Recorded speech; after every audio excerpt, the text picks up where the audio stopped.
দক্ষিণ পূর্ব ইউরোপে অবস্থিত দেশ রোমানিয়া। নামটা শুনলেই তোমাদের মনে সবচেয়ে প্রথমে কি আসে? একদম লোকমুখে প্রচলিত ড্রাকুলার সেই কাহিনীগুলি। ট্রান্সিলভ্যানিয়া, দানিউব নদী, কার্পেথিয়ান পর্বতমালা। ড্রাকুলার সাথে বাঙালির পরিচয় ব্রাম স্টোকারের লেখা গল্পগুলো দিয়ে। কিন্তু সেই গল্পগুলোর মধ্যে কতটা সত্যি আছে সেটাই খুঁজে বের করার চেষ্টা করব আজকে আমরা। চলো বেরিয়ে পড়া যাক। সবাইকে নমস্কার, সুপ্রভাত। আমি সৌমি বং ট্রটার। আশা করি সবাই খুব ভালো আছো।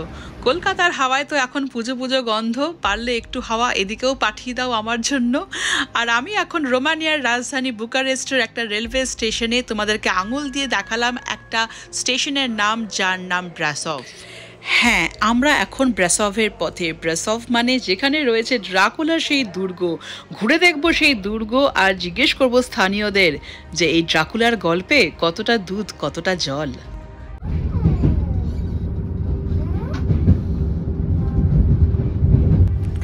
নতুন দেশে নতুন করে সব অভিজ্ঞতাই নতুন হয়, যেমন এই ট্রেনে চড়া। তবে মধ্যবিত্ত বাঙালি জীবনের সাথে ট্রেনের সমীকরণ কে না জানে।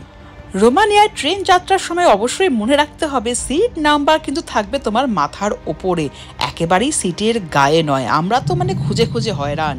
এটা হচ্ছে ফার্স্ট ক্লাস বা প্রথম শ্রেণী ট্রেনের কামরা। আর দেখো, চার্জিংয়ের ব্যবস্থার সাথে সাথে সমস্ত রকম পরিষ্কার পরিচ্ছন্ন রাখার জন্য আবর্জনা যাতে এক জায়গায় ফেলতে পারি সেরকমও ব্যবস্থা রয়েছে।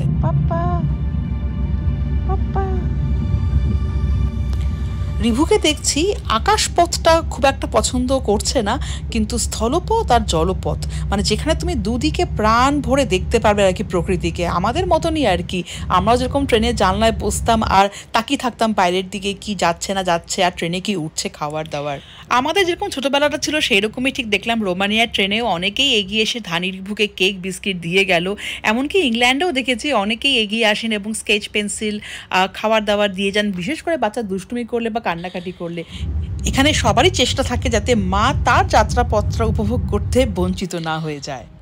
আপনারাও হয়তো এটা মানবেন যে যতই আমরা বিভিন্ন দেশের বিভিন্ন জায়গার বা বিভিন্ন সংস্কৃতির মানুষ হই না কেন, এই ভ্রমণ করতে গিয়ে কিন্তু কোথাও একটা বিন্দুতে সবাই জুড়ে যাই। আর এই জুড়ে দেওয়াতে ট্রেন কিন্তু এখনও বিশেষ ভূমিকা পালন করে।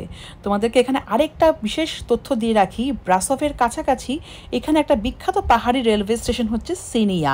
আমি লিখে দেবো ডেসক্রিপশন বক্সে। খুব জনপ্রিয় একটা পর্যটন কেন্দ্র আর রোমানিয়ান কার্পেথিয়ান পর্বতমালায় অবস্থিত। তাই তোমরা ব্রাসভের সাথে অবশ্যই এই জায়গাটাও কিন্তু ঘুরে নিতে পারো যদি রোমানিয়াকে খুব ভালো করে আর কাছ থেকে জানতে হয়। এই যে চ্যাং এখন সুযোগ পেয়ে খুব বাবার আদর খাচ্ছে। আর ব্যাং এত লাফায় ধানি এত দুষ্টু যে ওকে মাঝে মাঝে রিচার্জ হওয়ার জন্য একটু ঘুমিয়ে নিতে হয়।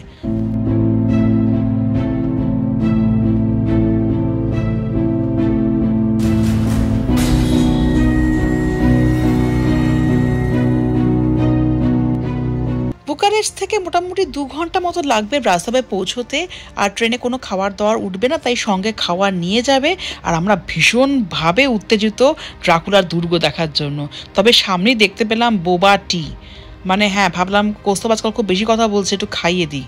আপনারাও দেখে রাখুন। ভোর 6টা হলেও কিন্তু বুকারেস্টের রেলওয়ে স্টেশনে তুমি মোটামুটি খাওয়ার দাওয়ারের দোকান খোলা পাবে।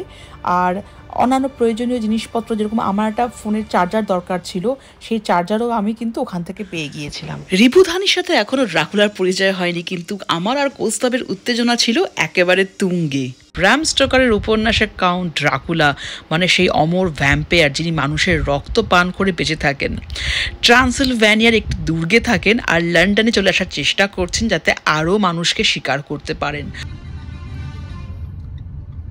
পৌঁছে গিয়েছি কাউন্ট ড্রাকুলার দুর্গের সামনে। দেখো, দূর থেকে দেখা যাচ্ছে দুর্গটা।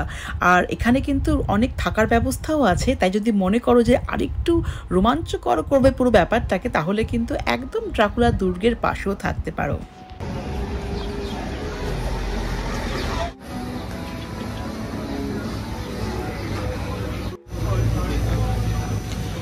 তবে কাউন্ট ড্রাকুলার সেই ভয় দেখানোর পসার কিন্তু রাগের মতো নেই, কারণ দুর্গের বাইরে বসে পড়েছে এরকম একটা বাজার যেখানে চিকেন কাবাব থেকে জার্মান সসেজ, রোমানিয়ার ঐতিহ্যবাহী বা ট্র্যাডিশনাল পোশাক সমস্ত কিছু পাওয়া যাচ্ছে। আর আমরা এখন রওনা দিয়ে দিয়েছি দুর্গের উদ্দেশ্যে। সত্যি কথা বলতে সেরকম বিশাল কোনো হাঁটার প্রয়োজন পড়বে না, তাই মোটামুটি হাঁটার ক্ষমতা থাকলেই কিন্তু উঠতে পারবে, খুব পরিশ্রম সাধ্য নয়। না, একেবারেই তোমাদের এরকম মাঠঘাট বা চড়াই উতরাই রাস্তা দিয়ে হেঁটে ওপরে উঠতে হবে না, একদম সুন্দর রাস্তা রয়েছে। আর দেখো এখানে একটা খুঁজে পেয়েছি ছোট্ট মিনিয়েচার এই ব্র্যান্ড ক্যাসেলের, চারিদিকে জঙ্গল আর কার্পেথিয়ান পর্বতমালা। এই সেই রাস্তা, যে রাস্তা ধরে হাঁটলে পরে কিন্তু খুব সহজেই পৌঁছে যাবে একদম ব্র্যান্ড ক্যাসেলের দরজায়।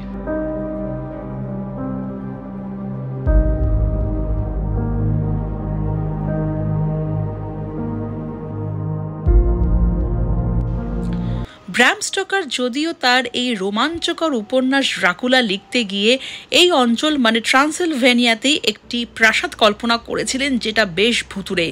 ব্র্যান ক্যাসেল তার সাথে অনেকটাই মিলে যায়, যদিও ব্র্যান ক্যাসেলের সরাসরি উল্লেখ কিন্তু ওনার উপন্যাসে নেই। এরপরেই যে প্রশ্নটা উঠে আসে সেটা হচ্ছে, তাহলে কি এই দুর্গে এমন কেউ থাকতেন যার সাথে ড্রাকুলার কোনো রকম মিল ছিল? করবো আমরা চুলচেরা বিশ্লেষণ, তবে অবশ্যই ইতিহাসকে নিরিখে রেখে, আর তার সাথে ঘুরতে থাকবো এই ব্র্যান ক্যাসেল। তবে দুর্গের গথিক স্থাপত্য, প্রাচীন আসবাবপত্র এবং অবশ্যই রহস্যময় পরিবেশ অনেকটাই কিন্তু ড্রাকুলার কাহিনীর সাথে মিলে যায়, তাই খুব সহজেই এই দুর্গকে ড্রাকুলার দুর্গ হিসেবে প্রচার করা যেতে পেরেছে। পরিবেশগত মিল অবশ্যই রয়েছে, তবে তার জন্যই কিন্তু এই দুর্গকে ড্রাকুলার দুর্গ বলা হয় না। পুরো ব্যাপারটা বুঝতে হলে আমাদের হাঁটতে হবে একটু পেছনের দিকে, মানে মোটামুটি মধ্যযুগের দিকে, যে সময় রোমানিয়া বিভক্ত ছিল বিভিন্ন অংশে। বেশ কিছু উল্লেখযোগ্য অংশের নাম তোমাদের বলি, যেমন ছিল ওয়ালচিয়া, মলদাভিয়া এবং অবশ্যই এই ট্রান্সিলভ্যানিয়া। অনেকেই মনে করেন ড্রাকুলা চরিত্রটি আংশিকভাবে 1500 শতকের ভলাদ তেপেসের উপর ভিত্তি করে তৈরি। এই ভলাদ তেপেস বা যিনি ভলাদ দ্য ইম্পেলার নামেও পরিচিত ছিলেন ওয়ালচিয়ার রাজকুমার। তিনি তার শাসনকালে শত্রুদের ওপর নিষ্ঠুরভাবে পীড়ন করেছেন এবং তার জন্য ভীষণভাবে কুখ্যাত ছিলেন। তাকে ড্রাকুলা বলা হতো, যা ড্রাগুলের পুত্র অর্থে ব্যবহৃত হয়, কারণ তার পিতার নাম ছিল ভলাদ ড্রাকুল। ইতিহাসে এটাই আছে, এই ভলাদ দ্য ইম্পেলার বা ভলাদ তেপেস, যিনি কিনা ড্রাকুলা নামে কুখ্যাত হয়েছিলেন পরবর্তীকালে, তিনি থেকেছিলেন এই ব্র্যান ক্যাসেলে, তবে তার কোনো প্রমাণ নেই। তবে সম্ভবত এই অঞ্চলে কিছুটা সময় অবশ্যই কাটিয়েছিলেন। তাই সব মিলিয়ে এটাই মনে হয় ব্র্যাম স্টোকারের যে ড্রাকুলা চরিত্রটি সেটা অবশ্যই কাল্পনিকই ছিল। তবে শতাব্দীর পর শতাব্দী ধরে যে অসংখ্য বই লেখা হয়েছে, বিভিন্ন টিভি শো হয়েছে, সিনেমা হয়েছে, এবং সমস্ত যে ভ্যাম্পায়ার চরিত্রগুলো দেখানো হয় সিনেমাতে, তার একটা প্রতীক হয়ে কিন্তু ড্রাকুলা রয়ে গেছে। পর্যটকদের একটু জোর করে ভয় দেখানোর জন্যই বোধহয় এই দুর্গে একটা ড্রাকুলা ঘর তৈরি করা হয়েছে, যেখানে ব্র্যাম স্টোকারের লেখা উপন্যাস মানে ড্রাকুলা তার প্রতিলিপি রাখা রয়েছে, এবং সেখানে ভলাদ দ্য ইম্পেলার মানে যার সাথে ড্রাকুলার একটা সংযোগ স্থাপনের চেষ্টা ইতিহাস করে চলেছে, তার সম্পর্কেও কিন্তু প্রদর্শনী রয়েছে। ড্রাকুলার ঘরগুলি ছাড়াও পুরো দুর্গের মধ্যে যে একটা মধ্যযুগীয় স্থাপত্য, তার সঙ্গে ঘূর্ণয়মান সিঁড়ি, সংকীর্ণ করিডর, সেটাও কিন্তু একটা ব্যাপার। সুড়ঙ্গের মতো গোপন সিঁড়ি, বিভিন্ন ঘরে যে ঝুলন্ত ঝাড়বাতি, আর বিভিন্ন রকমের পোশাক, যেখানে ড্রাকুলার পোশাকের সাথেও কিছুটা মিল পাওয়া গেছে, এই সমস্ত দেখে কিন্তু দুর্গের মধ্যে তুমি এটা বুঝতে পারবে যে একটা আবহ তৈরি করা হয়েছে, যা ড্রাকুলার গল্পের সাথে অনেকটাই মিলে যায়। তাই সব মিলিয়ে আমরা এটা বলতে পারি যে এই ব্র্যান ক্যাসেল হয়তো বাস্তবে ড্রাকুলার দুর্গ নয়, তবে এর মধ্যযুগীয় স্থাপত্য, পরিবেশ, ইতিহাস সবকিছুই কিন্তু ড্রাকুলার কাহিনীর সঙ্গে অনেকটা মিলে গিয়ে এই জায়গাটিকে রোমানিয়ার একটা জনপ্রিয় পর্যটন কেন্দ্র করে তুলেছে। এই দুর্গ ঘুরে দেখার জন্য তুমি গাইডের ট্যুরও নিতে পারো, মানে গাইড সহ যে ট্যুরগুলির ব্যবস্থা থাকে, সেটার মজা হচ্ছে তুমি পুরো গল্পটা যেরকম জানো সেটা তো বলবেই, হয়তো সেই ট্যুর গাইডও বলবে, কিন্তু তার সাথে যেটা স্থানীয় অঞ্চলে লোকমুখে ঘুরে বেড়ায়, কারণ একটা বাণিজ্যিক দিকও আছে, সেটা তো মানতেই হবে। তাই ড্রাকুলার ব্যাপারটা তো আর পুরোপুরি অস্বীকার করা যায় না। তবে আমাদের ড্রাইভার স্যার ইঙ্গিত দিয়েছিলেন যে দুধের মধ্যে কিন্তু জলের পরিমাণটা একটু অতিরিক্ত বেশি।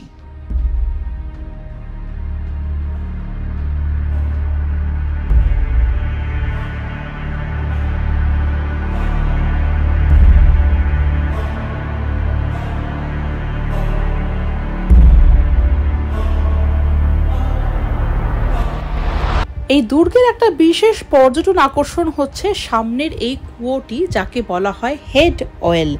আর এর সাথে যে ইতিহাস রয়েছে সেখান থেকে জানা যায় যে গোপন সুড়ঙ্গ হিসেবে ব্যবহৃত হতো যখন শত্রুরা আক্রমণ করত। তাছাড়াও লোকমুখে যে কিংবদন্তি থাকে সেখান থেকে জানতে পারলাম এই কুয়োর ভেতর থেকে নাকি ভুতুরে সব আওয়াজ, মানুষের কান্নার আওয়াজ, এই সমস্ত পাওয়া যেত।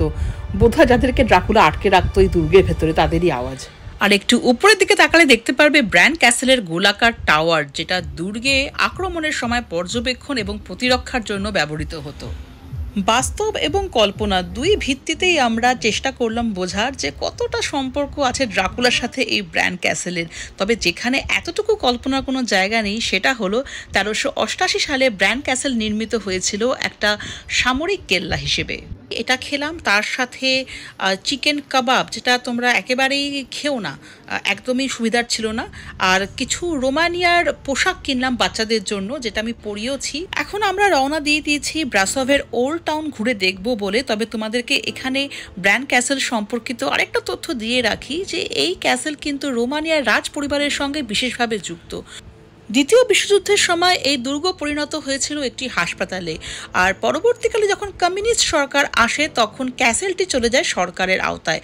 যদিও 2000 সালে ফিরিয়ে দেওয়া হয় এই ক্যাসেলটি রানী মারির উত্তরাধিকারীদের।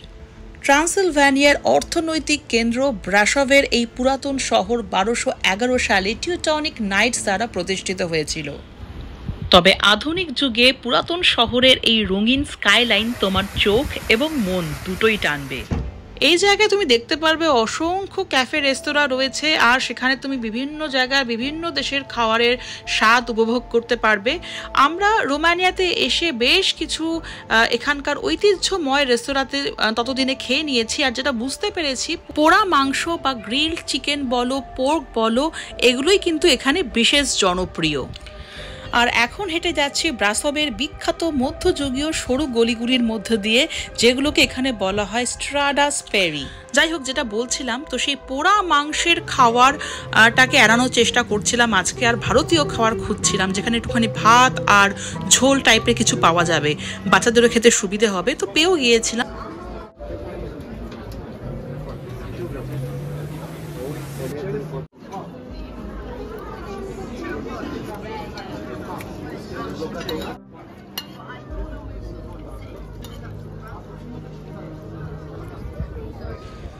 বাইরে বসার ব্যবস্থাও কিন্তু খুব আরামদায়কভাবে করা হয়। কুশান, সঙ্গে দেখো চাদর রাখা রয়েছে একটা, কারণ ঠান্ডা পড়ে সন্ধ্যের পরে, আগুন জ্বালানোর ব্যবস্থা, এই সমস্ত কিছু কিন্তু প্রত্যেকটা ক্যাফেতে থাকে। এই ওল্ড টাউনেই রয়েছে পূর্ব ইউরোপের সবচেয়ে বড় চার্চগুলির মধ্যে একটি চার্চ, যার নাম ব্ল্যাক চার্চ। তোমাদেরকে দেখাবো ঘুরিয়ে। তবে এখন আমরা এই কাউন্সিল স্কোয়ারের আশেপাশেই ঘুরে বেড়াচ্ছি, আর যেটা ইচ্ছে সেটা হচ্ছে টম্পা মাউন্টেন, যেটা সামনে পাহাড়, সেই পাহাড়ের নাম টম্পা মাউন্টেন হাইকিং। এটা অনেকেই কিন্তু হাইকিং করে ওপরে ওঠে, আমরাও উঠেছিলাম বেশ কিছুটা।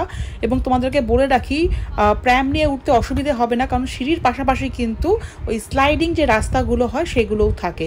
আর দেখো লম্বা লাইন, এটা হচ্ছে কেবল কারে ওঠার লাইন, মানে তুমি হেঁটেও পুরোটা উঠতে পারো, সেরকম পায়ের জোর লাগবে অবশ্যই, কারণ বেশ অনেকটা উঁচুতে। আর কেবল কারও কিন্তু যায়। আমাদের কাছে সময় ফুরিয়ে আসছিল, তাই আমরা কেবল কারে উঠতে পারলাম না। তবে কিছুটা হাইকিং করে আবার আমরা ফিরে আসলাম ব্রাসোভের পুরনো শহরে। আমার ভীষণ ইচ্ছে ছিল এই কেবল কারটা করবার, ওপর থেকে পুরো ব্রাসোভ শহরটাকে দেখবো। দেখো ওই পয়েন্টে নিয়ে যায়, আর প্রত্যেকটা রাস্তাঘাটের সাথে মানানসই দোকানপাটগুলো যেন আরও জোরালো রং ঢেলে দিয়েছে পুরো পুরাতন শহরের চারিদিকে।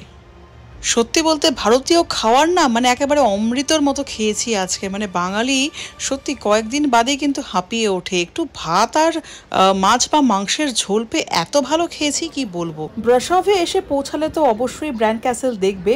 তবে এখান থেকে সামান্য দূরে, মানে ট্যাক্সিতে গেলে বোধহয় 16-17 মিনিট লাগবে, একটা জায়গা আছে, সেটা হচ্ছে প্রেজমার ফোর্টিফাইড চার্চ। এটি কিন্তু ইউনেস্কো ওয়ার্ল্ড হেরিটেজ। আমাদের রিসার্চের একটু গাফিলতির জন্য এই জায়গাটা আমাদের মিস হয়ে গেছে, তোমরা মিস করো না, আমি ডেসক্রিপশন বক্সে সমস্ত লিখে দেবো। আর সিটি সেন্টার থেকে সামান্য একটু হাঁটলেই তুমি দেখতে পাবে ব্ল্যাক চার্চ। ব্ল্যাক চার্চের যে রঙটা দেখতে পাচ্ছ, একটা ধোঁয়াটে কালচে রঙ, যেটা হয়েছিল সম্ভবত 1689 সালে একটা আগুন লাগার ফলে। আরেকটা ব্যাপার হচ্ছে, কোথাও একটা গেলে কিছু জায়গা দেখা বাকি থেকেই যায়। যেমন ব্ল্যাক চার্চে হচ্ছিল কিছু কাজকর্ম, তাই আমাদের জন্য প্রবেশ নিষেধ। আর ইউরোপের যে কোনো দেশের মতো এখানেও কিন্তু বেকারি আইটেম ভীষণ সুস্বাদু। আর তোমাদেরকে এখন আরেকবার বলে দিই যে পারলে ব্রাসোভে গিয়ে থাকবে বা সিনাইয়াতে গিয়ে থাকবে, এই অঞ্চলটাতে 2-3 দিন সময় নিয়ে কিন্তু খুব ভালো করে ঘুরে দেখতে পারো। পরবর্তীকালে কিন্তু আমার এই ইচ্ছাটা রয়েছে। তাহলে আজকে কাউন্ট ড্রাকুলার তোমাদের স্বপ্নে আসার কতটা সুযোগ রয়েছে জানার অপেক্ষায় রইলাম। আমরা আবার বুকারেস্টের উদ্দেশ্যে, তাই ব্রাসোভ এবং তোমাদেরকে টাটা।